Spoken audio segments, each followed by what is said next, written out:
நீங்கள் கூறியது போல உத்தரப்பிரதேசத்தில் அங்கு பாஜகவுடைய வெற்றி என்பது குறையக்கூடிய பட்சத்தில் அது இந்தியா முழுக்க மிகப்பெரிய தாக்கத்தை ஏற்படுத்தும் என்பதில் எந்தவித மாற்று கருத்தும் இல்லை. உத்தரகாண்டும் கிட்டத்தட்ட பாஜகவின் கோட்டையாக தான் பார்க்கப்படுகிறது என்றால் உத்தரகாண்டில் காங்கிரஸ் பாஜக மட்டுமே பிரதான கட்சிகளாக இருக்கின்றன. ஆனால் அங்கு பாஜக தான் தொடர்ச்சியாக அனைத்து தொகுதியிலும் கைப்பற்றி 2019 இருக்கக்கூடிய அனைத்து தொகுதியும் உத்தரகாண்டில் இருக்கக்கூடிய 5 தொகுதியும் அவர்களை கைப்பற்றினார்கள். ஆனால் 2024 பொறுத்தவரையில் பாஜக கூட்டணிக்கு 1 முதல் 4 இடங்கள் மட்டுமே கிடைக்கும் என்றும் காங்கிரஸ் கூட்டணிக்கு 2 முதல் 3 இடங்கள். அப்படியானால் பாஜகவிடமிருந்து காங்கிரஸ் சில தொகுதிகளை தன்வசப்படுத்த இருக்கிறார்கள் என்பதால் இந்த கணிப்பின் மூலமாக தெரிய வருகிறது. ஒட்டுமொத்தமாக இந்த வட மாநிலங்களை பொறுத்தவரையிலும் முக்கியமாக பார்க்கப்படக்கூடிய இந்த உத்தரகாண்டிலும் அரசியல் மாற்றம் ஏற்பட்டிருக்கிறதா?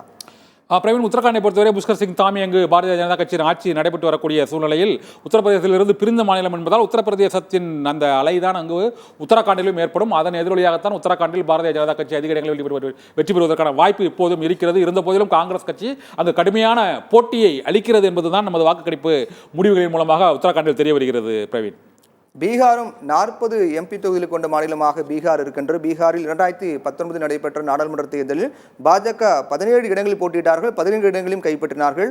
பாஜகவோடு கூட்டணி அமைத்து போட்டியிட்ட ஐக்கிய ஜனதாதளம் கட்சி 16 இடங்களை வெற்றி பெற்றார்கள். லோக் ஜனசக்தி கட்சியும் 6 இடங்களை கைப்பற்றினார்கள். அங்கு பாஜகவின் கூட்டணிக்கு அதிக செல்வாக்கு மிக்க மாநிலமாக பீகார் இருக்கின்றது.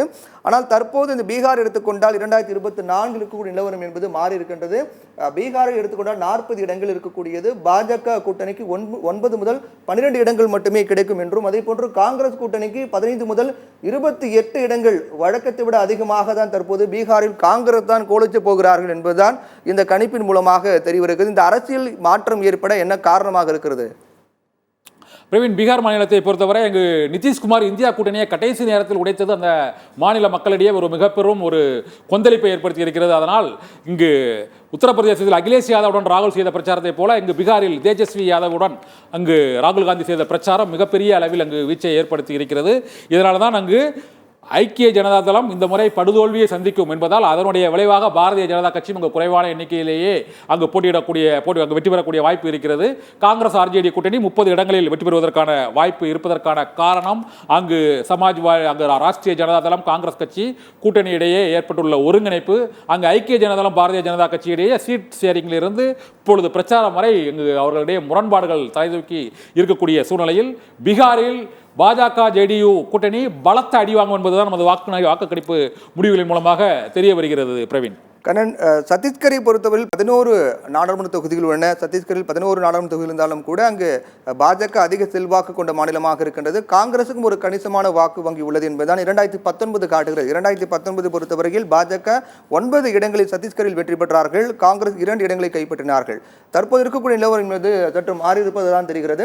சத்தீஸ்கரில் பாஜக கூட்டணிக்கு 4 முதல் 9 இடங்கள் மட்டுமே கிடைக்கும் என்றும், அதே போன்று காங்கிரஸ் கூட்டணிக்கு 5 முதல் 7 இடங்கள் கிடைக்கக்கூடிய வாய்ப்பு இருப்பதாக கூறப்படுகிறது. இதுவும் ஒரு சரிக்கு சமமான பிரிவாக தான் பார்க்கப்படுகிறது.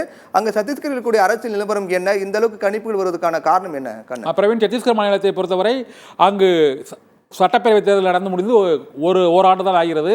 இதனால் அங்கு முதலமைச்சராக தேர்ந்தெடுக்கப்பட்டுள்ள விஷ்ணு தியோ சாய் அங்கு முதலமைச்சராக இருக்கக்கூடிய சூழ்நிலையில் அங்கு ராமர் கோயிலுக்கு இலவச பேருந்து, மகளிருக்கு 1000 ரூபாய் என்று பல்வேறு திட்டங்களை அங்கு சத்தீஸ்கர் மாநிலத்தில் பாரதிய ஜனதா கட்சி அறிவித்திருந்தது. இருந்தபோதும் சத்தீஸ்கர் மாநிலத்தில் ரமன் சிங் ஒரு முக்கிய பாஜக தலைவராக இருக்கக்கூடிய சூழ்நிலையில் அவரை முதலமைச்சராக்காமல் புதிய முதலமைச்சரை அங்கு பாஜக தேர்ந்தெடுத்ததால் அங்கு உள்கட்சி பூசல் சத்தீஸ்கரில் இருக்கிறது. காங்கிரஸ் கட்சி பூபேஷ் பாகல் தலைமையில் அங்கு களப்பணி ஆட்சி சட்டப்பேரவை தேர்தலில் பெற்ற தோல்வியை ஈடுகட்ட வேண்டும் என்ற முனைப்போடு அவர்கள் செயல்பட்டுக் கொண்டிருப்பதால் அங்கு கடுமையான போட்டி நிலவுகிறது. அதுதான் நமது வாக்குக்கணிப்பு முடிவுகளில் பிரதிபலிக்கிறது. பிரவீன்.